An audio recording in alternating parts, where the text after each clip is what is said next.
and Maxime. And Cosmin and Laurențiu are also there from CS Romania.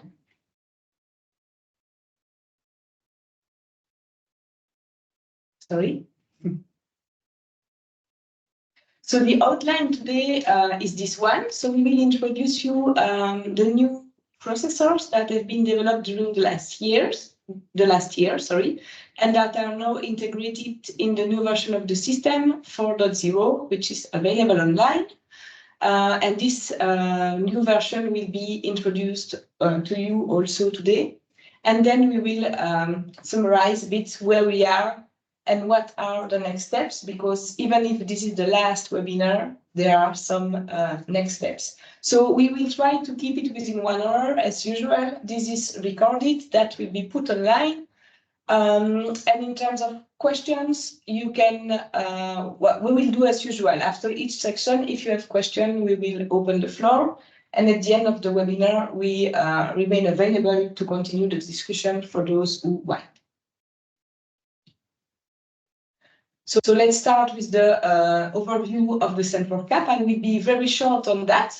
Most of you know Sen4CAP. This started as a project funded by the European Space Agencies. We were working with pilot countries, and the objective at the beginning was to demonstrate that the use of the Sentinel data was possible for the new CAP. So this was the project, and at the end of this project, we had ESA and DG Agri had requests to continue. And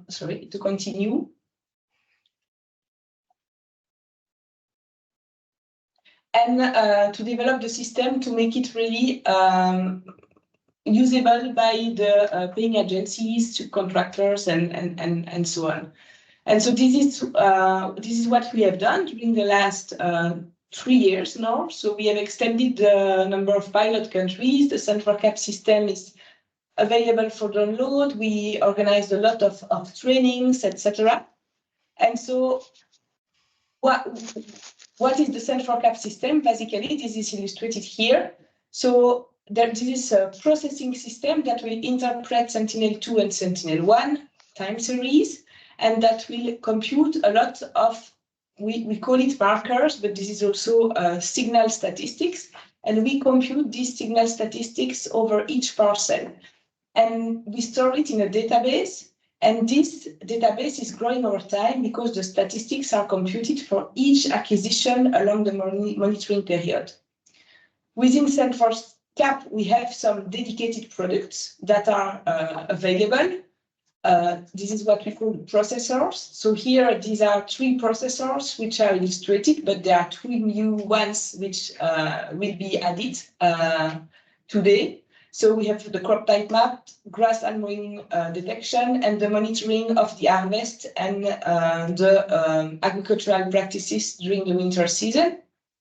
The 3 new ones are the detection of the heterogeneity within the parcel, the monitoring of the detection of the bare soil during the winter, and also the change between land categories from one year to another. What is really interesting in Sen4CAP is that, of course, you have these processors and you can use them as they are, but you can also simply access to the markers database through an API interface and make your own development for your own monitoring system. So this is really a modular system, customized approach. So this is the version 4 of the system, which is delivered today. And you can see here all the processors that are there. And you can decide to use all of them or only to pinpoint the one that are of interest for you. I will stop here just to mention that there are a lot of resources which are available online on the website. Deliverables in terms of documentation, technical documents, I mean. There are also a lot of presentations from the past webinars, from the past trainings. Training material is also available there. And last but not least, there is a forum where you can go ask your questions, and there are members of the consortium who will be there to answer you. This is for the introduction. I guess there are not a lot of questions so far. So I will give the floor to my colleague, first Diane and then Maxime. and then we introduce you the new processors. So hello everyone, I'm Diane, and I will present you the new use case that we have worked on in 2022 mostly, and that was integrated into this last version those last months. And I will start with the heterogeneity markers. So we will look at the pixel level within each agricultural parcel, if there is an heterogeneity or not, and the Bearspawn marker with new variables that were integrated into the system. And Maxime will present you the change of cover from 1 year to another. So first, we have selected a few sites that we were working on to test the system and where we had the in situ data from. And thanks to those country and pilot agency, we were able to build a new processor. So first, the heterogeneity. So there we work based on Sentinel-2 image at 10 meters resolution, where we have been resample the image every 10 days. So from this image, we are building a clustering, and we are filtering it with the LPIS data. And so this kinds of image with the NVI, of course, and we are building a clustering. We need to remove the isolated parcel pixel to have something smooth on which we can work on. And we also build a connectivity cluster that gives us the information about the capacity of each cluster within the parcel.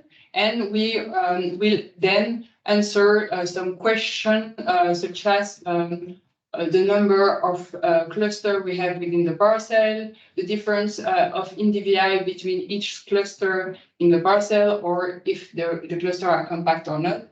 And this is done for a specific period of time. For example, 1 month. 1 month is the by default period of monitoring. And then the periods are added together to make a decision at the end. This is for Sentinel-2. Of course, we have also the same kind of workflow for Sentinel-1. And we can use it to consolidate the Sentinel-2 observation. So we are building 4 markers for the Sentinel based on the Sentinel-2 data. The first one is looking really if there is a big cluster within the parcel. So if the parcel is heterogeneous, not thanks to the marker, thanks to the cluster. And then we look at if there is like 2 big cluster or not. So we need to see about the number of pixels within the parcel. So if you have a country where there is a lot of small parcel, maybe you will need to change the parameters that says, okay, you need to have like 20 pixel for one cluster and 20 pixel for another cluster to be selected as heterogeneous. And then you have 2 other markers, one which is based on the NDVI.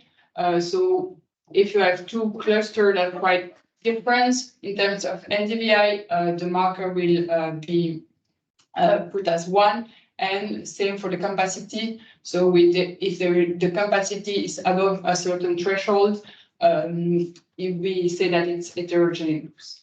So for a specific period of, for example, 1 month.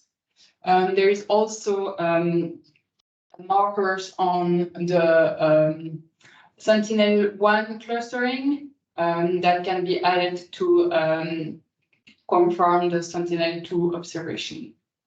And so that is how the period are building on over the season. So we are starting with 1 period, 1 kind of results with the marker I just explained. And then we will have the decision that is given if the result based on the period is confirmed over the next periods, and so on. So we will really look at the confirmation over time, and see when the heterogeneity is happening, and for how long it is happening. And so we will have the result that is the closest to when we are monitoring. So this is how it works. So it gives you an index of that you can have for the decision making. So from poor to strong, and there is also the variable PETL that is giving you the period, the specific period for which you will have the observation of the heterogeneity. So each marker are looked at to see if it's confirmed over time, over 3 periods. And then, for example, here you have an observation that is moderate in this first period, and then in the second period, the confidence level is strong. And so for the second period, and it's confirmed in the period 3 and 4, but it's not confirmed in the period 5. So we keep the last strong observation that was seen. And the Sentinel-1 is really as a support for the Sentinel-2 detection, and not really as a basis. So this is the kind of result we have for the Saxony and the Greece results. So we can really see that there is quite big differences between the two countries, but it's mainly come from the different size of the parcels. And we can also see that the moderate and the strong confidence level are the one that is really focusing on the fact that all the markers should be set up. So you will need really to see all the markers at least at one period to have the moderate and the strong. So they are more confident in terms of analysis.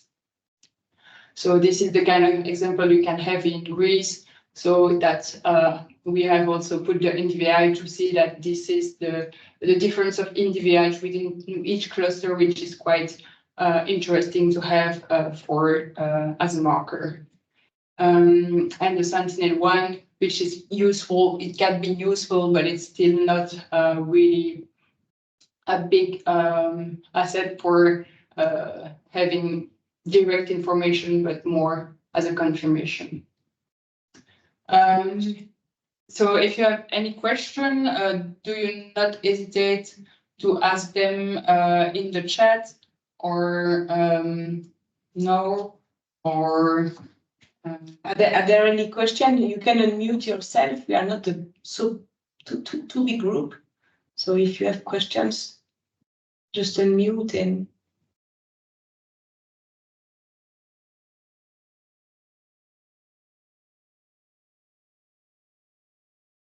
If there is no question, we continue and we will reopen the floor at the end.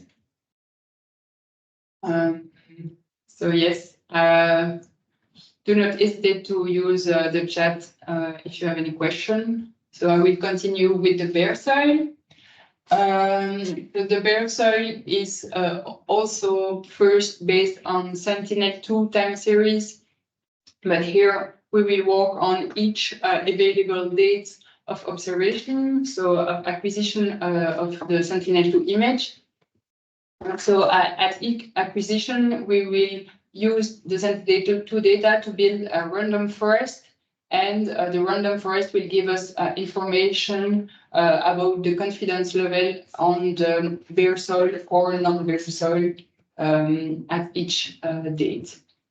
So, but first we need to build a calibration data set that is built on a specific period of training. So based on this period, that should be at least 3 months It could be built on the year before if you want to work on the winter months, for example, or it should be at least 3 months to be able to have good results. And then, but the best is really to build along the year. And so the bare soil are detected thanks to thresholds on specific features and at each date. So each parcel will be set in the calibration data set if the threshold of the feature selected for the bare soil are above the threshold, and the same for the vegetation. So we have there a specific threshold for the vegetation for the feature we have selected. And then once we have the parcel that are selected at specific dates where we can observe vegetation of basal, we will have all the variables of Sentinel-2 that will be used in the random forest model. And then we also used the dates and the parcel that were observed with the Sentinel-2 image to build the Sentinel-1 features. So the calibration data set for Sentinel-1 is also built on the features of Sentinel-2. And there we have the Sentinel-1 time series. We sample weekly that is used, and we have also another model that is built there for the Sentinel-1.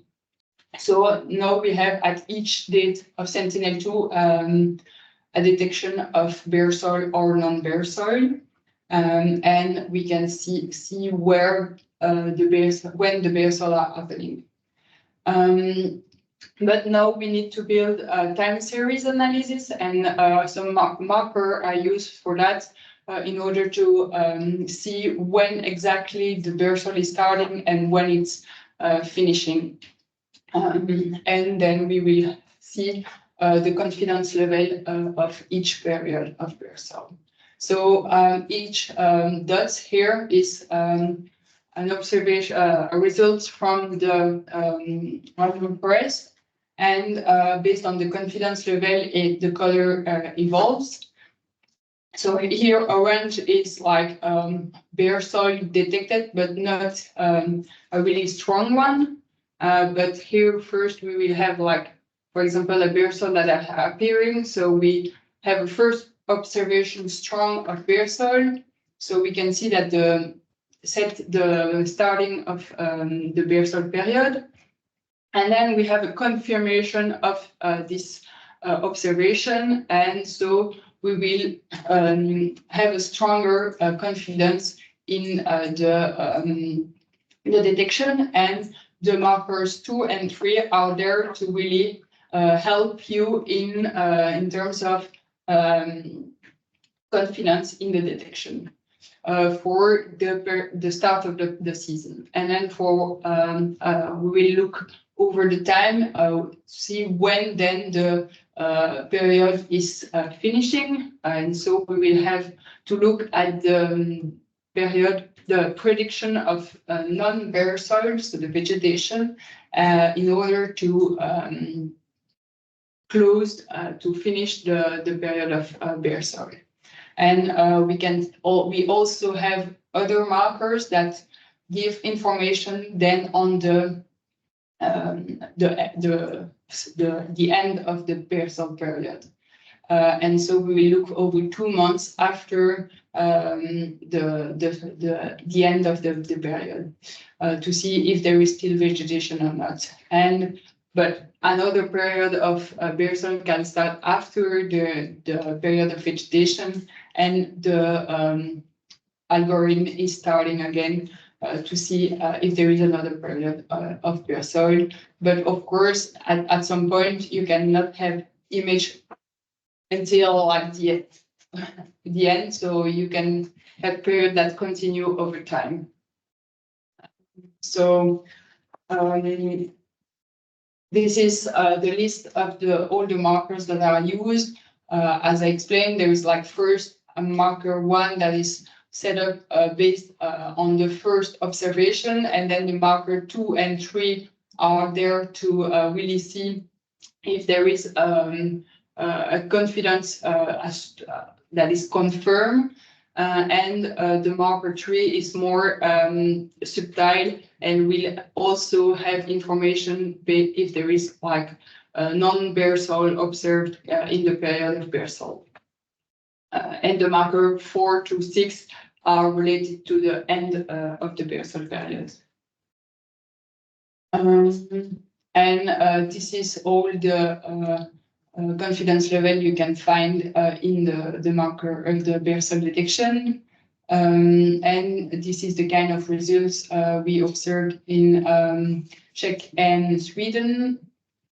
So there is the confidence level based on Sentinel-2, and there is also Sentinel-1 that is used as a confirmation with Sentinel-2. So, for example, the doubtful of Czechia with Sentinel-2 is like 19%, but there is like almost 2% that were confirmed with a Sentinel-1. So the Sentinel-1 will be added to the poor detection in your results. And the same with Sweden, of course.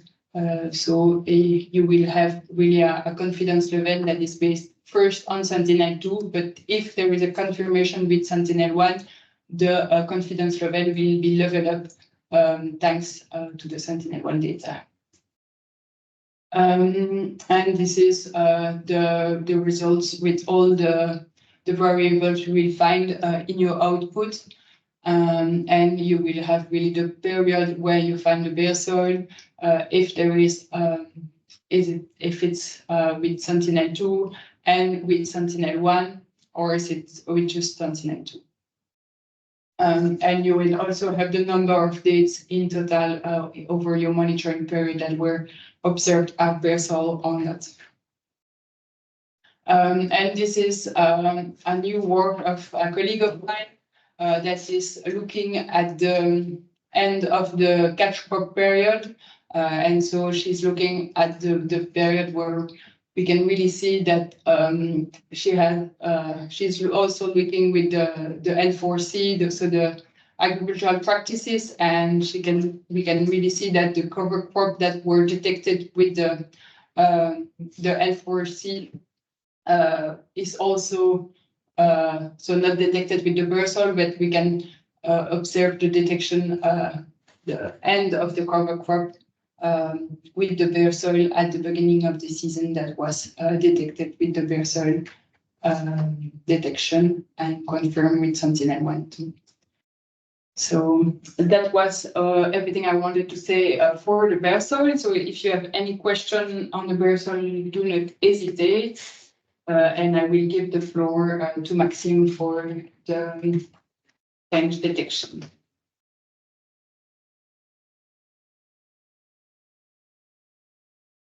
Should we wait for a few minutes if maybe someone wants to ask a question?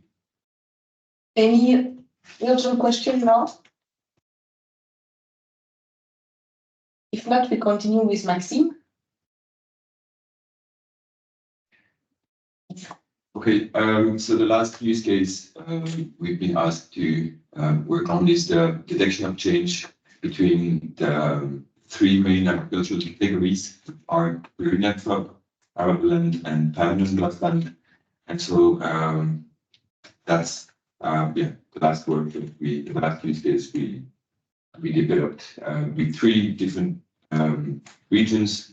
So first Saxony, Luxembourg, and the Czechia. And here is the general workflow developed for the use case. So a bit of we use the same data as for the two previous use cases. So basically, Sentinel-1 time series, Sentinel-2 time series, and I think that maybe the most important part is to understand that the use case is split in two different parts, and we are looking at two different periods. So the first one is from September to December. and the second one is starting in January and ending in June. And so for each period, we assess different type of markers. The first one is the bear soil that you just discovered. Then we have developed a stability and consecutiveness marker, and then a vegetation growth marker. So each marker is computed for each period, and so we have a result, a change score for period 1 and period 2. And at the end, we also use the crop type processor to confirm or validate the results about the change we just made. So that's the workflow.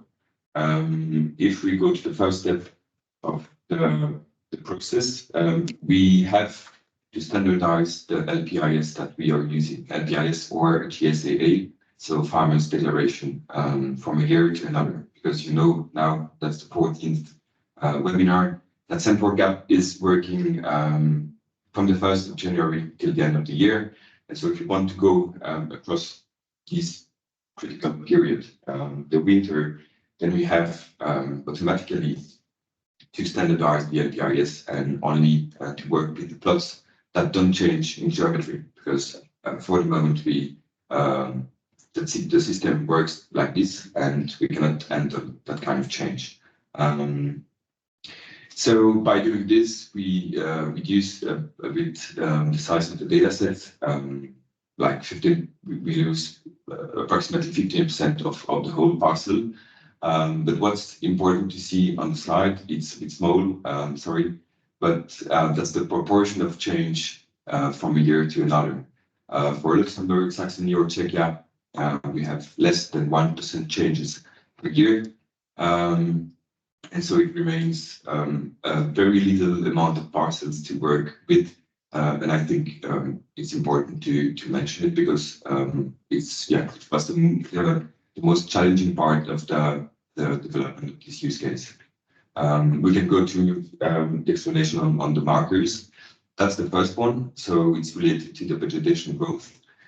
Basically, we use the NDVI, which is an optical data-based indices.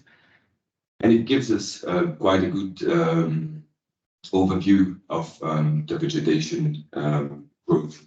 And we noticed that we could easily distinguish between the different crop types, and that's why we decided to use it as a good indicator to make the difference between here, for example, potatoes and grassland. But that's the first marker we use. So we compute the area below the curve of NDVI for the period 1 and the period 2 independently. And that's the first marker we made the growth of vegetation. The second marker we use, very important, and will be long because Jan will spend 10 minutes explaining to you how it works. That's obviously the bare soil, because if a change occurs between a year to another, between a crop type to another one, most of the time we observe a period of bare soil. So that's a pretty good indicator of a change. Here is a little example in Czechia.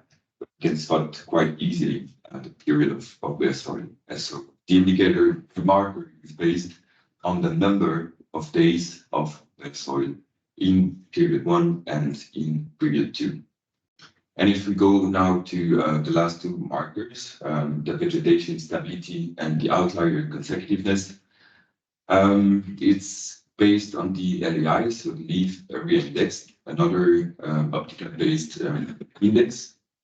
And what we do here, we compute a reference data frame for each crop type, and that's basically the black line on the graph. It represents the mean of the LAI per acquisition per crop type. And so for this example, you are in Luxembourg, and we look at grasslands becoming maize. And so if we consider grasslands to stay steady, at some point we will observe differences between that mean on which we add and we subtract 0.5 standard deviation of the LAI value. And at some point, we will see some observations going outside of this range. And so the stability marker is not the difference, but the ratio between all observations within the range and all LAI observations. So for example, if we have nine observations out of 10 in between the range, we will have a vegetation stability marker with a value of 90%. And the outlier consecutiveness is a measure of the number of outliers that are consecutive. So the number of observations that are outside of the range in a consecutive way. And that's the two last markers we wanted to present and that we used in the use case. Again, computed for period 1 and period 2 indefinitely. So with all these markers, the same kind of idea that Ken presented to you, we use different thresholds for the different markers. And if we go from the left side to the right side, a little example, just representing two NDVI curves. I think that's a grassland and again a maze. You look at the period 1, probably a harvest, which of course doesn't occur for the grassland because the grassland stay grassland. And a big difference in terms of vegetation growth. So first marker that would be an indicator. Then a period of bare soil in P2 more strongly than in P1. And so we compute these markers for P1 and P2. We pass through this table with different thresholds. And at the end, we obtain a change score for the first period and a change score for the second period. The user can use and interpret these scores separately or aggregate them. And we strongly recommend the user to really go inside the threshold values and optimize these values because it's really region dependent and yeah, it should be. It has been designed to be manipulated by the users and optimized by the users. And so at the end, we obtained a score, a change score that will indicate the probability of a change prediction. And as I said at the beginning, there's a last little part where we use the drop type mapping to confirm or validate the detection that we've predicted. Because that's a lot of information and because we define different type of markers, we also make a little interpretation grid. So I think, or we designed it to help users to understand the different cases, and because there are a lot of different agricultural practices, I think it was important to go step by step and maybe explain that as an example. So if I first look at the changes between the two categories, permanent grassland and temporary and arable land, the first thing to mention is the importance of splitting the arable land category into two different categories, which are temporary grasslands and annual cropland. Why? Because in 80% of the cases, the changes that we detect are simply temporary grasslands becoming permanent grassland. And that's of course something that we cannot detect because it's just a matter of time. A temporary grassland will become automatically a permanent grassland after 5 years. So in 80% of the case, the changes that we observe in the 3 countries are the kind of changes. And so the changes that will interest us are the changes between permanent grassland becoming annual cropland. Because in the other sense, an annual cropland cannot become a permanent grassland because it's not a grassland, obviously. And so if a permanent grassland becomes an annual cropland, we have the 2 periods, and if that's a summer crop that will be sown, we'll more likely to observe the change in Q2 because the grassland will stay during the winter, and so the changes will be in the second period, with most of the time a bare soil period accompanied with the vegetation growing, and so big difference in the vegetation growth marker, again with the consecutiveness and the stability markers. If now we look at a second type of change, so between permanent grassland and permanent cropland, again, the change between a permanent cropland cannot become a permanent grassland because, again, it's a grassland, so we don't have to look at this change, but a permanent grassland can become, in certain cases, a permanent cropland. And the change will be observed depending on the period where the young trees are planted. And so if it's in autumn, then we'll observe a bare soil in the first period, accompanied with the lower vegetation, so quite a big difference that we can observe. And if it's in the second period, then we observe the bare soil in the second period, a low vegetation, but still with some grasses on the field, which we cannot observe, and that's a bit confusing because grasses against grasses, it's not that easy to observe.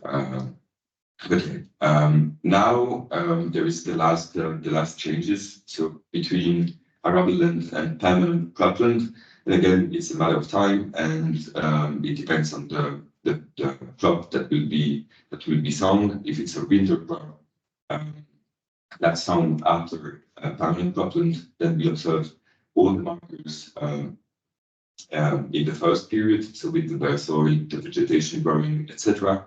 And if it's a summer crop, it's more likely to be observed in the second period.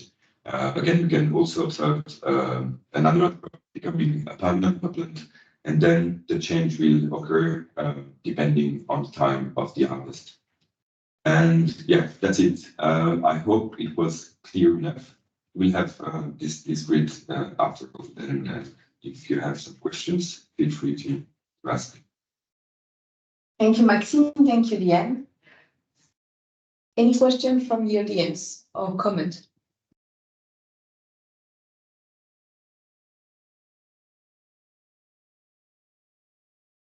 You are very quiet. If maybe you can use the chat if you prefer. Nevertheless, we continue. So Diane and Maxime presented you the algorithms that are behind the 3 new processors. And so now I will let Cosmin Udroiu from CS Romania to talk about the system and the new version 4, which is online. Cosmin, over to you. Okay, so hello, good afternoon. I'm Cosmin Udroiu from CS Group Romania. So I will present next the evolutions of the version 4.0 of the Sen4CAP system. As you know, the current version the previous version that was published, the last version was 3.2. That was released last year. Since then, some things also changed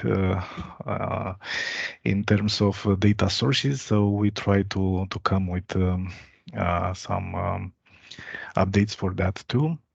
So next slide, please, Sophie. So the main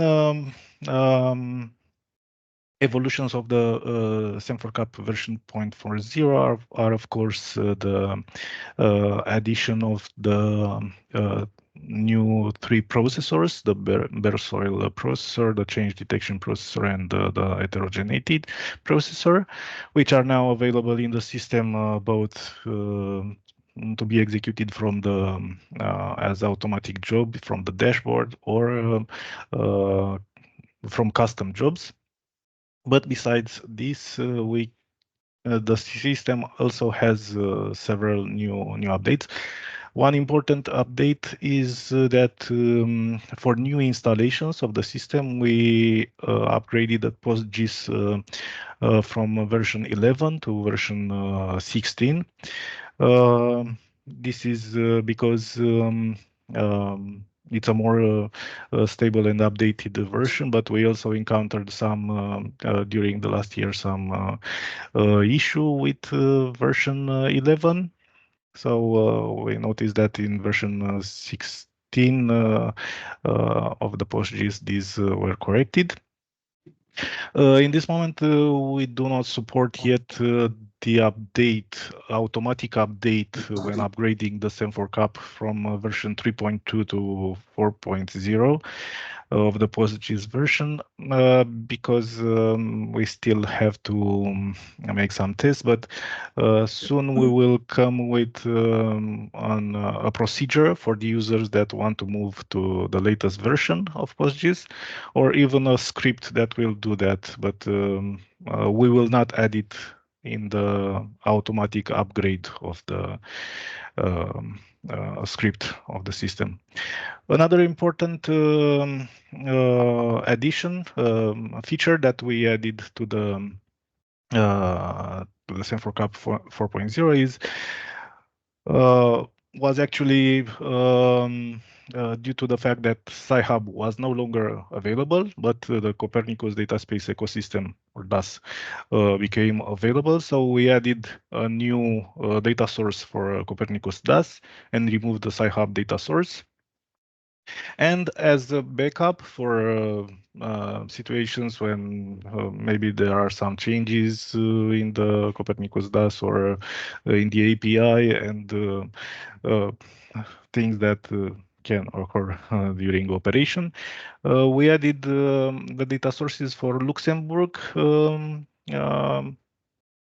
Space Agency and for Alaska Satellite Facility, which provides the Sentinel-1 products. So now you have alternatives in case something is not working. Okay, next slide, please. So next, I will present a little bit some details about each evolution of the system. So the first, for the Copernicus DAS data source, you will have to create a new account on Copernicus Dataspace. And you will have the option to configure the data source for querying and downloading products locally, if you are not working in a DIAS, of course. And what should be mentioned that in this moment we do not support the local route if you have any products downloaded locally and to perform only the querying to the Copernicus DAS. But we are intending to add in the next version of the system support to access the EO data repository from Copernicus DAS via the S3 API. They are providing a procedure to how to mount EO data locally. So in this way, it will simplify a little bit, or it will improve a little bit the fetching of the L1C or L2A or SLC products from the repository.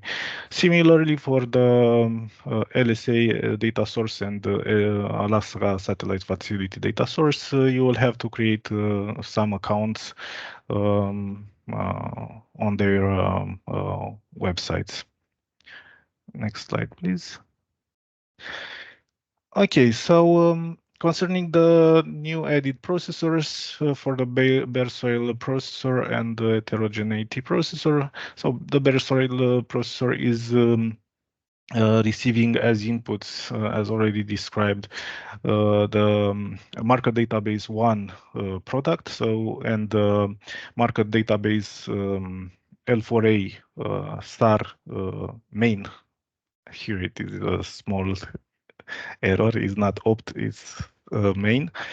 But this means that before running the Bersoil processor, you will have to generate the marker database one, and you will have to run a crop type processor for the interval of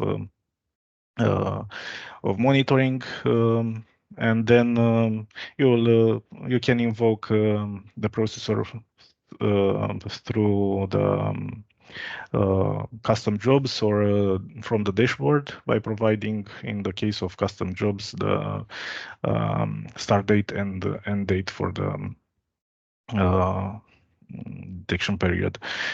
Same for the heterogeneity processor. It receives as inputs the L3B products. In NDVI only is used from these products. And it because it needs the Sentinel-1 weekly temporal resampled rasters. Internally, the crop type processor is launched automatically by the heterogeneity processor, but not the full crop type is executed. Only the first part that creates the weekly temporal rasters is executed. So as a conclusion, no crop type will be product will be created basically by this execution. Additionally, the processor, the heterogeneity processor, is using the L2A with validity masks. The validity masks are actually the mask extracted for clouds, water, snow, and so on for the product, for the L2A from the product from the L2A product. But actually, it's a wrapper over more generic masks. So you can use other tools for generating these kind of masks, like F-mask, for example. So the L2A with validity mask is somehow a wrapper product over the L2A, bringing these new masks. To do this, to generate these L2A with validity masks, you will have to use the validity flags tab in the custom jobs, for example, and to generate from there the new products. Everything is described in the software user manual for more details. Okay, next slide, please. The change detection processor. This processor is has a small particularity compared with the other processors because it uses two sites for execution. One main site, which in the capture from this slide, it's Valonia 2021, and one reference site, which in our case was Valonia 2020. In the custom jobs, you will have the possibility to select the site that you want to use, but of course the site should have the same extent and should be from the previous year. The inputs for the processor for change detection processors are the marker database 1, marker database L4A optical main, and the Bersoil products. So before executing this processor, you will have to execute these three processor: MDB1, MDB crop type, and the Bersoil processor. And of course, you will have to provide start dates and the end dates for the main site and for the reference site. There are also some advanced parameters where you can provide if you have some specific configuration, the mapping between the new IDs from the two sites.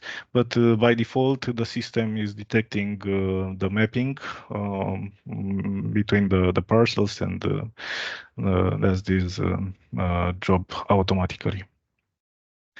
So this was the last evolution side. Thank you, Cosmin. We have one Welcome. question. We have one question for you from Marta, and she's asking if the LSC data source is supporting the local root. So to be honest, we didn't test it. So I cannot say theoretically it should, but there might be some issues. We will try to test it, but it was not on our priority list for now and until now. Thank you. Another one in the chat from Pauline. Is it possible to start the new processor directly in the terminal, or does she have to do it necessarily via the user interface? No, there is no way to invoke them in the terminal because usually the processor creates many steps which are done automatically in this moment by the orchestrator, system orchestrator. So you will have to execute it from the user interface. And for the change detection, I would recommend it to be executed from the custom jobs, because using it in automatic mode, it is possible, but it will be a little bit harder to configure. So you will have to tweak some things in the configurator part of the system. One more. What is the Alaska Satellite Facility? Benjamin. So that is data source that offers the Sentinel-1 SLC products that can be used for downloading this kind of products. And at some point, we use it because they had also a quite large band. So it was quite fast to download the products, and the archive seems to be synchronized with the ISA archive. Yeah, so Benjamin is explaining that they had a problem with the Sentinel-1B failing, like many users, I think. And so he's asking if it's possible to integrate the data from the planet, for instance, like the planet fusion into Sen4CAP. So I can answer this one. It's an easy one. No. There is no plan ready to integrate Planet in Sen4CAP for the moment. We are ready to integrate Sentinel-1C as soon as it is operational. So this is planned. But for Planet, there is no plan, at least on the short term. So are there systems that are doing it? So I think this is a question for the audience. If some of you know systems that automatically process Planet and Sentinel, just mention it in the chat for Benjamin, and probably it will be of interest for many of you, many of us also.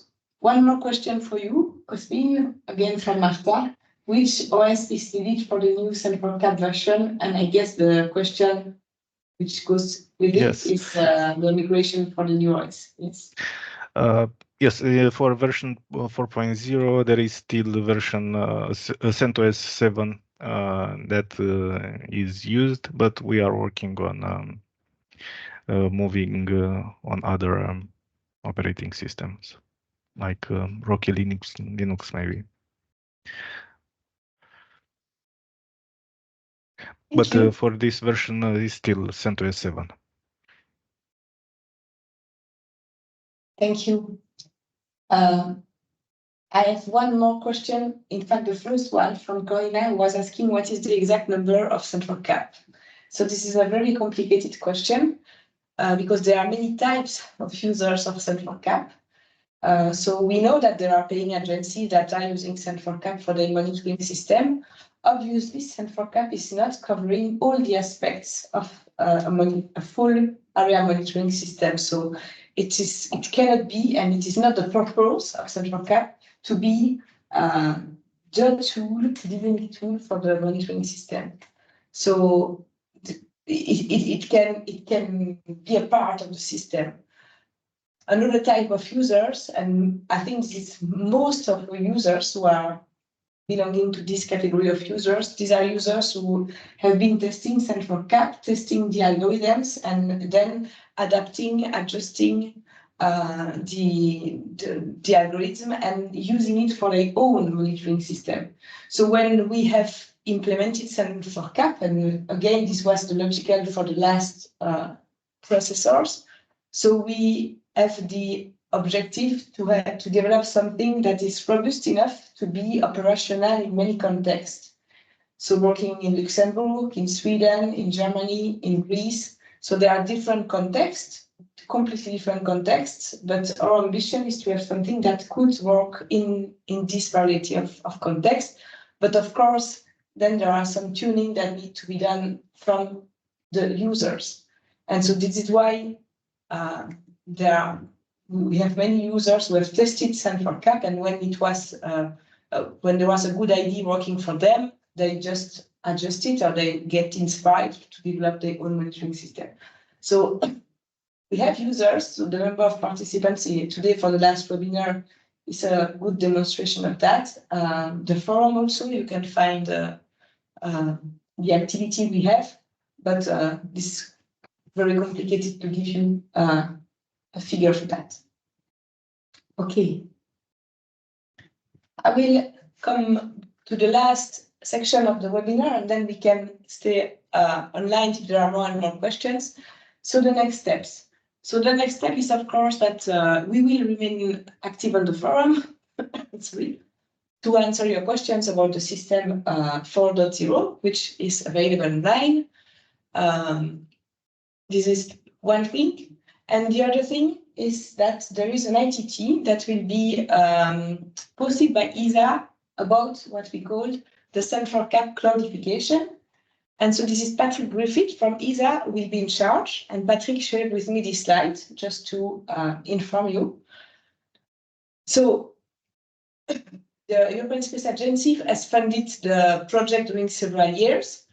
But now we are coming to the end and there is no way to continue. And I think this is quite fair because now the area monitoring system is in place in all the member states.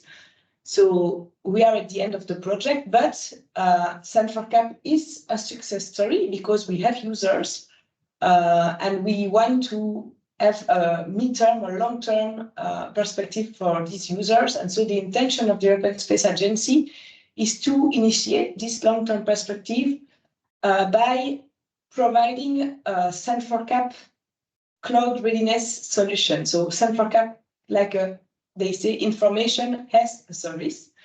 So they want to transform Sen4CAP, not the full system, but the key functionalities into modules that are cloud-based service and that could be deployed on the Copernicus DAS, for instance. And so, of course, if it means that the approach needs to be cloud native and the different functionalities will be exposed through APIs and Python libraries, that needs to be fully open source. It means that the codes will be, the documentation of the codes will be improved, and the resulting source codes will be better prepared for community contributions and also evolutions. So you understand that this is really a call for the tool as itself, so an IT tool. So there is no more plan to do research and to enhance the algorithm within this ITT. But if needed, this is what is written. So critical enhancement could be done if there is a request and depending on the consortium who will win this ITT. So of course, this is our intention to make a proposal. That will be ESA decision to select the best one to make this Sen4CAP evolution. But in any case, it means that you will have some functionalities of Sen4CAP that will be available on the cloud. And it means that also the system, the key functionalities of the system will be maintained on the long term in terms of Sentinel format, for instance, evolution of the versioning of the different tools which are within Sen4CAP. So I think this is the main message, and it could answer to the question we had several times on if we use Sen4CAP, how can we make sure that the tool will be maintained? So this ITT is really the answer of the Open Space Agency for that. So the ITT will be out during the second quarter of this year, so between now and end of June. And that's it. This was the last information from today. So now we are really open to your question, discussion, if you want to unmute. And we have been, I'm talking in the name of all the consortium, but we have been very pleased to do all these, let's say, this more than a project, in fact, and all these, to have all these interactions with you during all these years. And so we're really happy to have you today in such a big group. And so we hope that we can continue interacting with you in the futures on the forum or through other opportunities. And so now the floor is yours if you have a question. And for those who do not have, thank you very much. Have a good afternoon. And the slides and the recording will be put online by the end of the week. Thank you.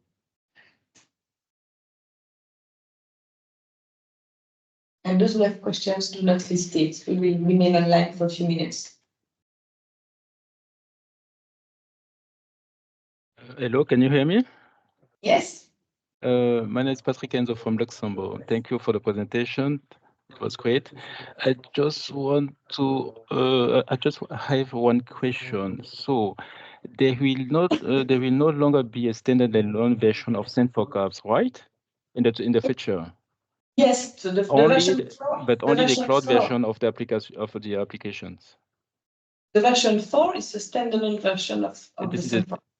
This is the last version of Sen4CAP. The standalone, number 4. Yes. Okay. There can be some depending on how the consortium is winning or not, the future ITT of ESA. We could plan to integrate that in the proposal, but for the moment, the ITT is not yet out, so we don't know what they will be requesting. So this is very complicated to give you an answer today. Okay. Thank you. So there is a question from Pauline also. How long do the users get support from the consortium? So on the forum, we will not disappear tomorrow. So we will continue. We will continue at least until the version 4 is, let's say, used by the users, and that we have passed the critical period after the release of a new system. And then of course, we will remain there, especially if we continue with this ITT about the Sen4CAP codification. And I know that maybe Cosmin, you can answer, but there are also ways to subcontract CS Romania if there are really a technical questions. So there are different ways of ensuring this support depending on what you plan. So there are ways, but this is clear that we will not have the same level of implication as before. So for the next weeks, next months, yes, but not for 3 years.